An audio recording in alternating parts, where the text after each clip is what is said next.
Colombia right now, resetting my Panamanian visa. I'm in a hotel room hanging over the main road, so it's kind of noisy in here. I'm wearing my noise-canceling muffs. I know they cancel going in, but they also seem to help a little bit with spoken audio, so I'm hoping it'll filter out a little of the noise that's in here and make the video a little cleaner. I have 1.2 terabytes of video waiting to be edited into episodes, and I want to be able to post the stuff that's happening now, but I kind of need to work through that stuff. That's why I'm struggling to get through a lot of the historical stuff. The whole purpose of the channel is to share the things that might help somebody else, and so I'm trying to get through the things I've done so you can see what I did. So here's the next thing that happened. I got back in March of last year, and I was still kind of pumped that I had rebuilt that Windlass and put it together. So of course the first thing I tried was, okay, well, let's make sure that everything works up there. Flipped on the switch. I figured I'll lower down like 40, 50 feet of chain and pull it back up again. I was in about, 10 feet of water. And it lowered 6 feet of chain and then stopped with a bang, and that's all it would work. Nothing would work. I checked the breaker. I got the voltmeter out. There was voltage getting to the motor, so I knew there wasn't anything going to move it. So the next thing to do, I had to pull it back off, figure out what was going on. We just had a really good rainstorm, and I got about a half an hour before lunch.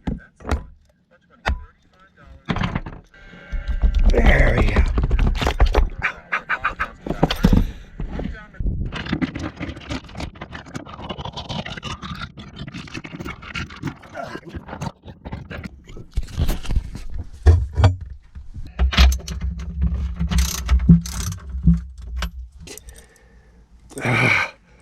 It's got 5200 under it, but at least the bolts are off.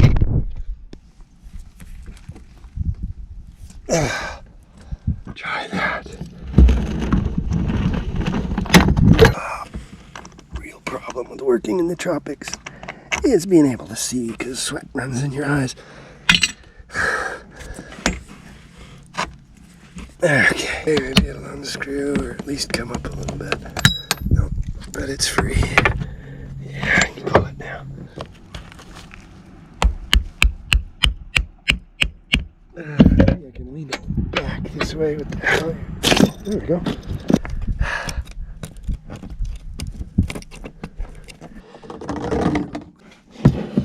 Okay. So, got the bulk of it drained out. I'm just going to let it sit there and drip for a while.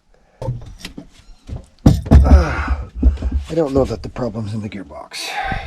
The manual override is definitely messed up. The handle hole is on the bottom, which I don't think it should ever wind up there. I noticed that it's touching some of the screws, this one quite hard. It is difficult to turn. With a handle I can turn it. And so the problem might be entirely in the manual override. There we go. You'll notice there's a bit of salt buildup in there, and this should just come off now by hand, but it's not. Let's put a little bit of strain there, and a little bit of strain there. Okay. I don't want to do too much, enough to damage the capstan.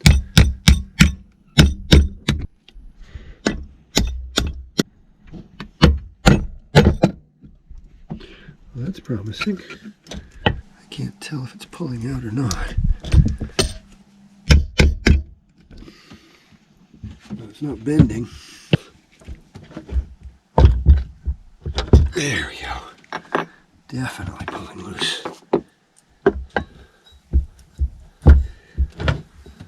But that is still stuck on there hard. I gotta go find some tools that are about that thick. Okay. Wrenches seem to be doing okay. Fit-wise. There we go. Be fighting like this every 16th of an inch of the way. Another 16th of an inch. Trouble is finding things that are about that thick.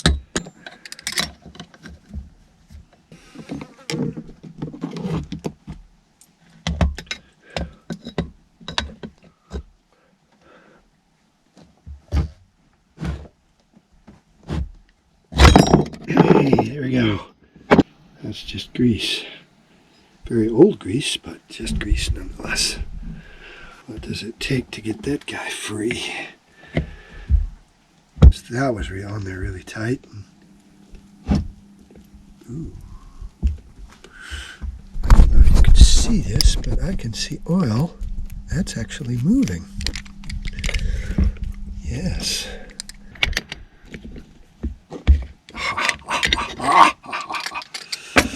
Yeah, see, that is supposed to rotate cleanly on that boss, and that is nasty. That is awesome. Assuming that's the problem. That's a little disturbing, but oh well. I am looking at the inner gypsy clutch cone. I can't see anything holding it on, but it does not want to come off. It's loose. It's loose on the shaft. I don't know why it won't just slide off of there. Maybe if I can get it on far enough, get that key out of there. Oh yeah, there we go. Maybe that'll do it. It's like it's hitting something solid. Oh, I really need a wheel puller for this crap.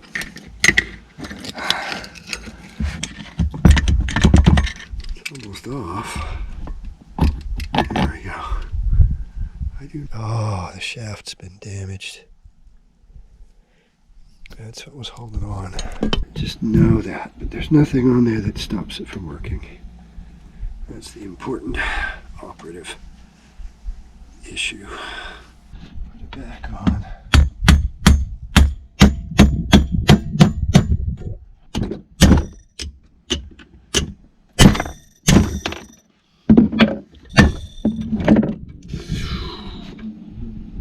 Okay. Okay, you gotta see this. In fiddling around, I have knocked the main thrust bearing. It's fallen out. And apparently it's got a bunch of roller bearings in it. And they are escaping big time. How the hell is the rest of the bearing? Looks like there might be some broken pieces in there.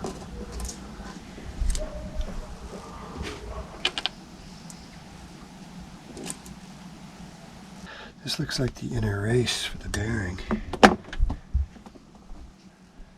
Well, that's kind of a showstopper, isn't it? Something small to probe its inner workings. That's all the pieces I can see. Looks like part of it has fallen inside the gearbox. Now let's get the shaft out of there. I guess that's an important part. When the anchor's coming up, the aft bearing, the one that shattered, takes the load. So apparently they've slammed it against something, or they've been bringing it up under a serious load, and then the manual override thing jammed or something, and it busted that big heavy race. Let's see if we can get the parts out of there. Yeah, two big chunks. That might be the whole thing. Let's start putting it together here. Can't find any more. I think they ran it out of oil. Yipes. And there's a lot about this I can't explain. I seem to have more pieces than I need. These two specifically don't seem to mate up, this one and this one. And I've got this extra piece. It's roughly the right diameter. Maybe they just all bent up when they came apart. The other thing is, in spite of the complete destruction of the race, I found every pin. Every pin on that roller bearing came out. The roller bearing wasn't sprayed all over the inside of the gearbox. I've got the shattered shaft here that I could weld up and repair, or maybe get a replacement shaft. I got this issue. Of course, the damage to the face here and all of that manual override hardware is just all screwed up. I might just leave the manual override off.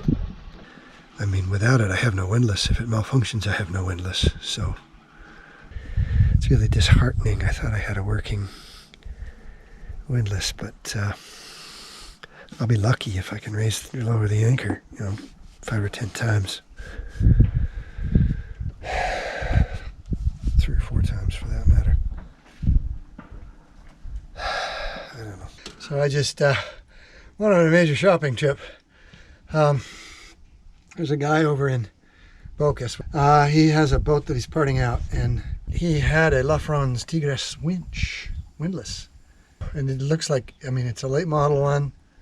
See what Santa Claus brought here. Isn't that pretty? Oh, I'm gonna have to dry them all out. See if I can pick it up and set it right on the eggs. Squish! It's in much better condition than mine. Graphics on the capstan are just beautiful. It's used, but this is all. The finish on this motor case is, other than the dirt and the moss, is like brand new. There's still labels on it. For now, my chain stripper's completely gone.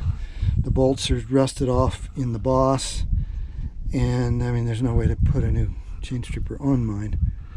I don't know what it is about equatorial sunsets, but they're just absolutely, oh my gosh. I'm sure the camera is only getting just a fraction of the color in that, especially as it fades.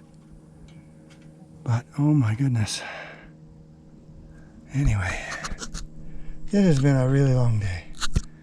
I apologize that I don't have video of actually going through the windlass. I shot the video, but I can't find it now a year and a half later. So I'm stuck telling you what happened instead of showing you. I pulled the windlass apart and checked for anything broken on it. Everything looked good. I pulled the motor off. I pulled the input shaft out, the worm shaft. Checked the bearings. Everything was just perfect on it. And put it back together. Even the O-rings, the seals and everything looked great. And put it back together and then installed it on the boat. And it still was a thrill to see it work the first time. But watching a windlass work is like, this is the good stuff in sailing videos, right? No, not. But at least I've gotten through this, and you can see what I went through. And hopefully, if you've got a broken system, you can pull it apart a piece at a time and see what's going on. Now I can get spare parts for that other windlass, but it's going to be $200 or $300 worth of parts to fix it. And then I'm going to have a windlass that all of the external components are all corroded up to where I can't even install the chain stripper and stuff. Anyway, thank you for watching. I hope that this helps somebody. And I hope that, if you want to see what life on a sailboat is like, this is really it. This is the nitty-gritties. Please subscribe and click the bell so that you're not just on the subscriptions list, but you get notifications. And with that, thank you for watching, and fair winds from VSV Escape TARDIS.